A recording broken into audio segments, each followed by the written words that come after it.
Okay, so I'm gonna let you answer questions 1 and 2 on your own using your models that you have on page 41, okay?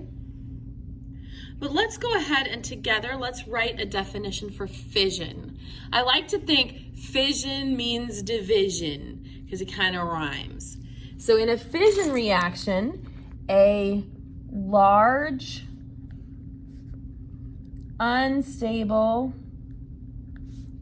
nucleus breaks into 2 or more smaller atoms. Okay? So with fission, we're dividing. We're taking something big and we're making 2 or more smaller things out of it. Okay? Fusion, on the other hand, is actually kind of the opposite. We're taking 2 or more small atoms and combining the nucleus, or the nuclei,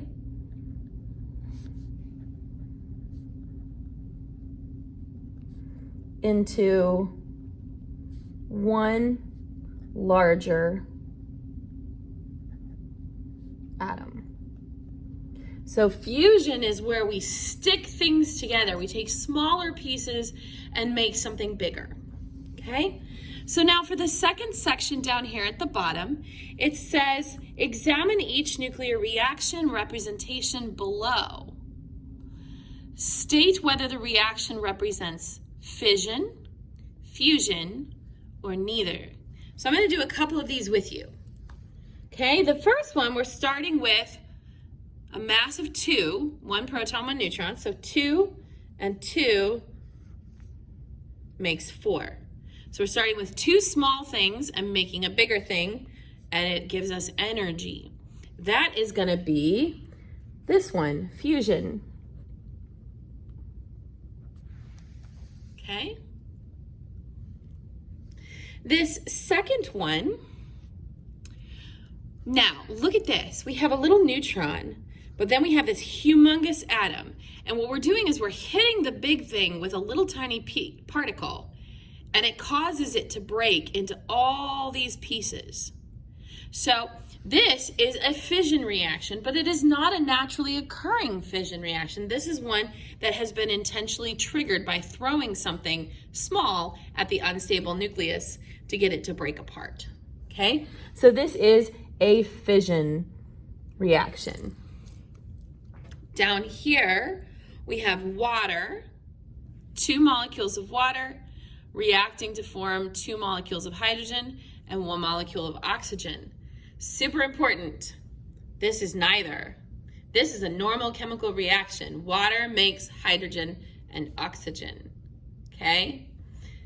Notice that this is not a fission or fusion reaction because it has nothing to do with the nucleus. I started out with 4 hydrogen and 2 oxygen. I ended with 4 hydrogen, 2 oxygen. So none of my nuclei have changed. They're all still the same atoms, they're just in a different order. So this is a normal chemical reaction, so it is neither fission nor fusion. Okay? So now let's look at a couple examples down here. We have lithium. We add a neutron and it breaks apart into helium and hydrogen. So see how we started at 6,3 and we've broken it into 2 smaller things, 4,2 and 3,1. So since it's breaking into smaller things, this is fission. Fission means division. CH4 plus O2 yields CO2 plus H2O. Careful now. We have carbon, we have carbon, we have hydrogen, we have hydrogen, we have oxygen, we have oxygen. Our elements didn't change here. This is a normal chemical reaction. So this is neither fission nor fusion. Okay? Here we have nitrogen plus an alpha particle makes a much bigger oxygen. Look, we went from 14 to 17. Okay? So this is going to be fusion. All right? I'm going to leave the last 3 for you to do on your own.